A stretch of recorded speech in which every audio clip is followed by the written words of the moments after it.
Good afternoon and welcome. You're watching Times Now. My name is Amita Vadwa. Let's begin with a breaking update. What we are learning over the deaths of children that have been reported of having this cough syrup, the Coldrev cough syrup that has been made by Srisan Pharma in Tamil Nadu has now tested positive for a toxic diethylene glycol, which is DEG, which is going beyond the permissible limits. Now, samples from Madhya Pradesh earlier tested negative. However, nationwide inspections across 6 states that have been launched and a multi-agency probe with the CDSCO, the ICMR, AIIMS, Nagpur and others are still investigating the deaths that have been reported in Chhindwara in Madhya Pradesh. Now, the risk-based inspections that have been launched from the 3rd of October at the manufacturing premises of 19 drugs across 6 states to identify the quality gaps and also preventing future failures. Well, this has been as far as when it comes to the state of Tamil Nadu is also concerned, that decided after these deaths that have been reported of children in Madhya Pradesh and Rajasthan, with effect from the 1st of October itself, the sale of the cough syrup that is said to be manufactured by the city-based firm that has now been prohibited across Tamil Nadu. And this is, of course, when it comes to such kind of cough syrups that have been given to children mostly. Let's get in a ground report there, where Bhavna is also connected with us. Isha and Makrand are also connected with us. First, let's understand when it comes to the ground report from Bhavna now, क्योंकि भावना ये क्या जांच अभी जो चल रही है, हमने देखा है कि तमिलनाडु सरकार की तरफ से ये फैसला ले लिया गया है कि कोल्ड्रिफ को जो कफ सिरप है वो अब ऑफ शेल्व्स कर दिया जाएगा, लोगों तक नहीं पहुंचाया पाएगा। लेकिन तफ्तीश में सामने क्या आया है, क्या टॉक्सिसिटी के जो लेवल्स है उसमें जो ज्यादा पाए गए हैं, क्या ये बच्चों को देने लायक नहीं है दवाई, उसके बारे में जरा जानकारी दीजिए। देखिए, जिस सिरप का आप जिक्र कर रहे हैं कोल्ड्रिफ, ये बहुत ही जाना माना कफ सिरप है जो बाजारों में उपलब्ध है। मध्य प्रदेश गवर्नमेंट ने ये रिक्वेस्ट की थी कि इस सिरप को लेकर जांच कराई जाए, क्योंकि उन्हें ये डाउट था।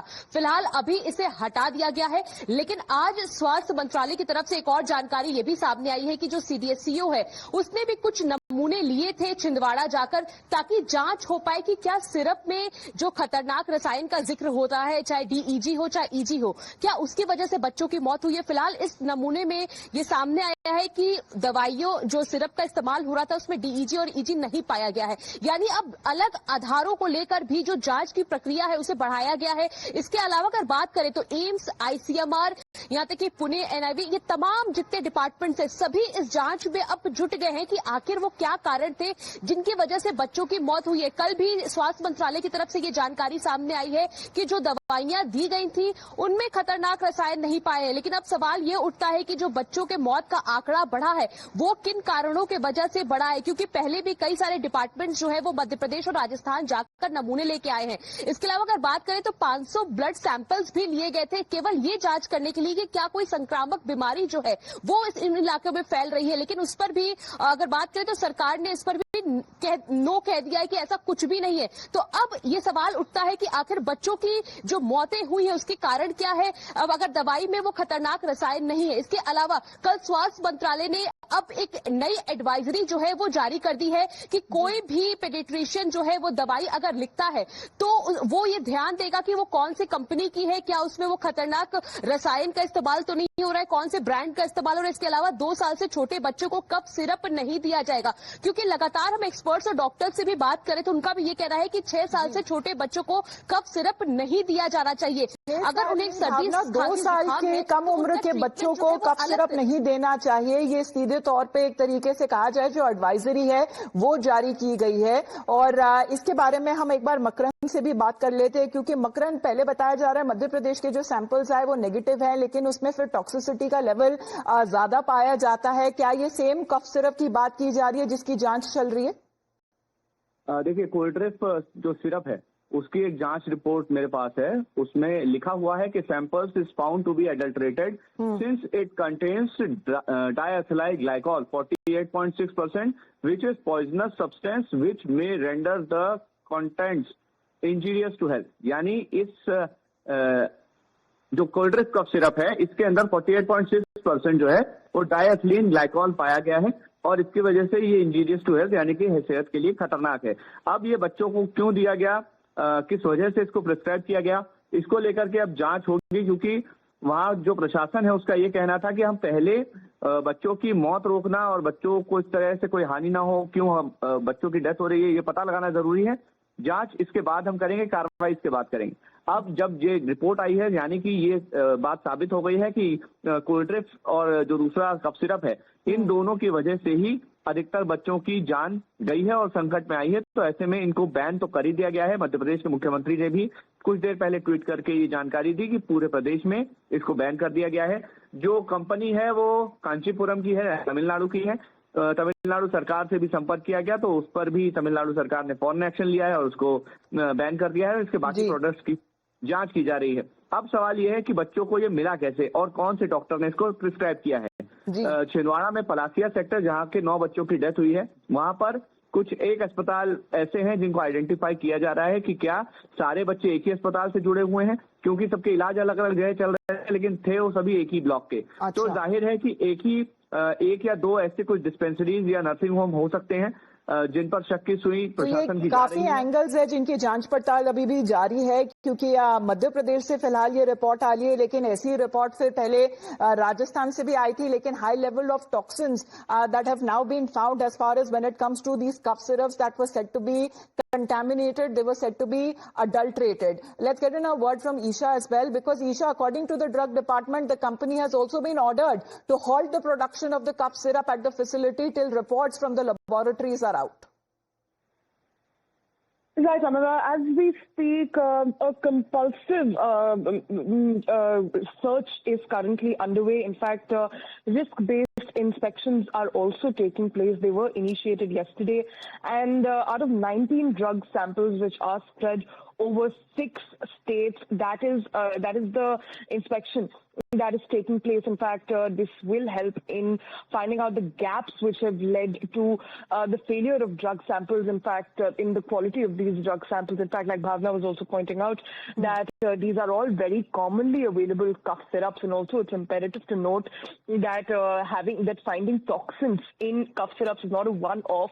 In 2022, a Noida-based pharmaceutical company was in trouble after 66 children died in other countries. So World Health Organization had sounded an alert for Indian companies then also. So now is not the time for pharmaceutical companies to alert has been sounded. Samples that have been taken, they are being tested. As far as manufacturing is concerned, that has been asked to immediately stop. Thank you very much, Isha, for getting us that update. But speaking of Madhya Pradesh, where mostly these deaths have been reported in children for suspected kidney failure, Madhya Pradesh Chief Minister Mohan Yadav has also taken a note of these children dying in Chhindwara due to this toxic cough syrup, and he says that the deaths of children in Chhindwara due to cold-drip syrup is extremely tragic, and the sale of this syrup has been banned across the state of Madhya Pradesh, and there is a ban that has also been imposed on the sale of other products that have been manufactured by the same company.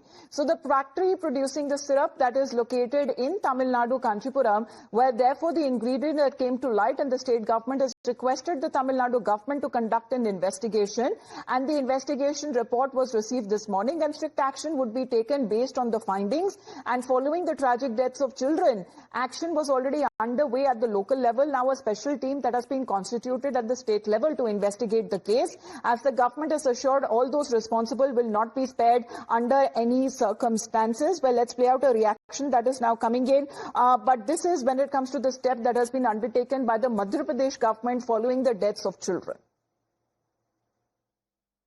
Ban कर दिया गया है माननीय मुख्यमंत्री जी के निर्देशानुसार, और जैसे ही जांच रिपोर्ट आई तुरंत कार्रवाई की गई है, और इस तरह से कोई भी दवा जिसका कि विपरीत असर है उसको मध्य प्रदेश में बेचने की अनुमति नहीं मिलेगी.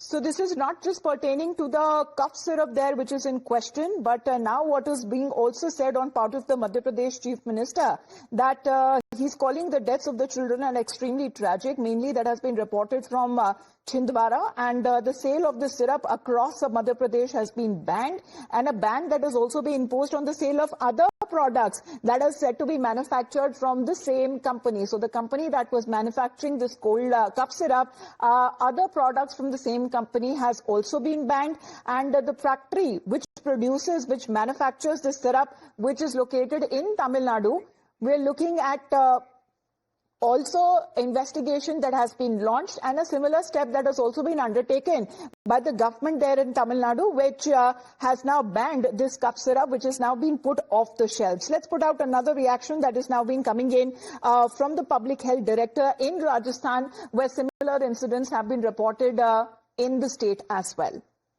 देखिए, चिकित्सा स्वास्थ्य विभाग द्वारा जो है हमने जांच करवाई गई और अभी भी हमारी कमेटी जो है विस्तृत रूप से जांच करने में लगी हुई है। प्रारंभिक तौर पे जो पाया गया है कि चिकित्सकों द्वारा दोनों ही जो है सीकर और भरतपुर में जो है वो बच्चों को दवाई नहीं लिखी गई है। जो परिजनों के से बातचीत करने पर पता चला कि परिजनों ने अपने स्तर से जो है उनको दवाई दिला दी गई, जिसकी वजह से बच्चों की तबीयत में खराबी आई है। बाकी जो हमारे अन्य सहयोगी विभाग है उनके स्तर पर दवाओं के जो है नमूने लिए गए हैं, नमूने की जांच की जो है कार्रवाई प्रक्रिया दी है। जब जांच आएगी उसके अनुसार संबंधित विभाग के द्वारा अग्रिम कार्रवाई की जाएगी। जो 2 बच्चों की मृत्यु के मामले जो सामने हैं, उन बच्चों के पहले से ही जो है उनकी निमोनिया अन्य कारण थे और उनको भी जो है चिकित्सकों द्वारा जो है ये दवाई जो है वो नहीं लिखी गई है। और इस प्रकार से जो है मैं स्पष्ट रूप से कह सकता हूँ कि आज तक जो है ना अभी तक चिकित्सकों द्वारा ये दवाई नहीं लिखी गई। एक जो सीकर की जो घटना सामने आई थी उसमें लिखा गया था, उसके विरुद्ध कार्रवाई की जा रही है। तो भावना, जो कार्रवाई की जा रही है उसके बारे में भी जरा जानकारी दीजिए, क्योंकि छिंदवाड़ा में मध्य प्रदेश में हमने देखा है कि कफ सिरप के ऊपर बैन लगा दिया गया है, तमिलनाडु में भी बैन लगा दिया गया है। अब राजस्थान सरकार की तरफ से क्या कार्रवाई की जा रही है उसके बारे में भी जानकारी दीजिए। बिल्कुल, राजस्थान में जो 2 बच्चों की मौत हुई थी उसमें ये बात कल निकलकर सामने आई है राजस्थान के हेल्थ डिपार्टमेंट की तरफ से कि वहां पर बच्चों की मौत दूसरे कारणों की वजह से हुई है। दवाई में ऐसे सैंपल्स में जो खतरनाक रसायन का बार बार जिक्र हो रहा था, डीईजी और ईजी, वो नहीं पाया गया है। लेकिन छिंदवाड़ा में जिस तरह से मौतें हुई है उसके ऊपर जांच चल रहा है और खासतौर पर कोल्ड ड्रिंक सिरप की जो बात चल रही है, जो तमिलनाडु से मैन्युफैक्चर होकर आता है, उस पर फिलहाल के लिए बैन लगा दिया गया है। लेकिन भारत सरकार इस पूरे मामले पर नजर बनाए हुए है कि क्या और भी राज्य ऐसे हैं जहां पर इन तरह की दवाइयों का इस्तेमाल किया जा रहा है, बच्चों को प्रिस्क्राइब किया जा रहा है डॉक्टर्स की तरफ से या हॉस्पिटल की तरफ से। इस पर पूरी तरीके से जांच जो है वो चल रही है। इसके अलावा अलग अलग टीम्स भी बनाई गई हैं, आईसीएमआर की तरफ से भी टीमें जो है वो बनाई गई थी जो राजस्थान और मध्य प्रदेश होकर आई है। वहां पर भी कई सारे नमूने जो है वो लिए गए थे सीबीएसईओ की तरफ से भी। और इसके अलावा अगर बात करें तो दोनों ही राज्य, राजस्थान हो या मध्य प्रदेश हो, दोनों ही राज्यों के जो हेल्थ डिपार्टमेंट है इस पूरे मामले पर नजर बनाए हुए हैं। और इसके अलावा कई सारे जो टेस्ट रिपोर्ट्स है वो अभी आने बाकी हैं, क्योंकि जांच का जो दायरा है वो बढ़ चुका है। कई सारे और दवाइयों की भी टेस्टिंग की जा रही है। लेकिन जिस तरह से मध्य प्रदेश गवर्नमेंट ने तमिलनाडु गवर्नमेंट से रिक्वेस्ट की थी, एक तरीके से कहा जाए अलर्ट साउंड कर दिया गया है। अब ये दवाई फिलहाल बताया जा रहा है उसके ऊपर बैन लगा दिया गया है। इसके मैन्युफैक्चरर की तरफ से और भी जो दवाइयां बनाई जाती है उनके ऊपर भी फिलहाल रोक लगा दी गई है। And this is been the action that has been initiated on part of the Madhya Pradesh government. Similar action that we are expecting from the Tamil Nadu government as well, as far as the manufacturer of this particular medicine, this cough syrup has now been put to a halt. Thank you very much, Bhavna. आपका बहुत बहुत धन्यवाद. Makarand and Nisha to you. Let's move on